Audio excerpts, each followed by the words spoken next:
நம்மளோட வீட்டில் பூச்செடிகள் வளர்க்கும்போது இந்த பூச்சி தாக்குதல் மட்டும் லைன் பை லைன் வந்துட்டே இருக்கும். ஈஸியாக எப்படி கண்ட்ரோல் பண்ணுறதுன்னு சொல்கிறேன். ஃபஸ்ட் டைம் வீடியோஸை பார்க்குறீங்கன்னா ஃபாலோ பண்ணி வச்சுங்க, வீடியோவை சேவ் பண்ணி வச்சுக்கோங்க. ஏகப்பட்ட பூச்சி தாக்குதல், அசுவினி பூச்சி தாக்குதல் இருக்கும், இலைகள் எல்லாம் கடித்து சாப்பிடும், எறும்பு தொல்லை, இந்த மாதிரி லிஸ்ட்டை போட்டு பார்த்தா ரொம்ப பெருசாக இருக்கும்.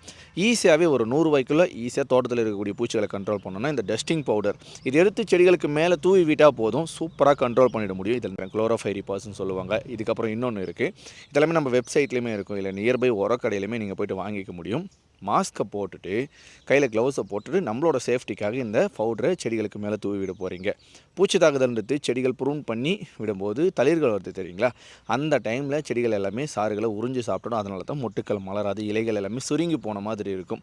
இதை ஈஸியாக கண்ட்ரோல் பண்ணோன்னா இந்த மாதிரி அப்பப்போ தூவி விட்டே இருங்க. ஒரு 15 நாளைக்கு ஒரு முறை தோட்டத்தில் எல்லா செடிகளுக்குமே தூவி விடலாம்.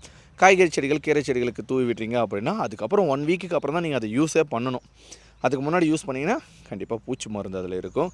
பூச்செடிகளுக்கு கண்டிப்பாக 100% நான் சஜெக்ஷன் பண்ணுவேன். சூப்பரான ரிசல்ட்டை பார்க்க முடியும். இப்போ பாருங்கள், நிறைய பூச்சி தாக்குதல் 1 வீக் பார்க்காம போயிட்டு இந்த மாதிரி ஆகிடுச்சு. கண்டிப்பாக ட்ரை பண்ணி பாருங்கள். பசுமை கார்டனிங் வீடியோஸ் வேணும் அப்படின்னா ஃபாலோ பண்ணி வச்சுக்கோங்க.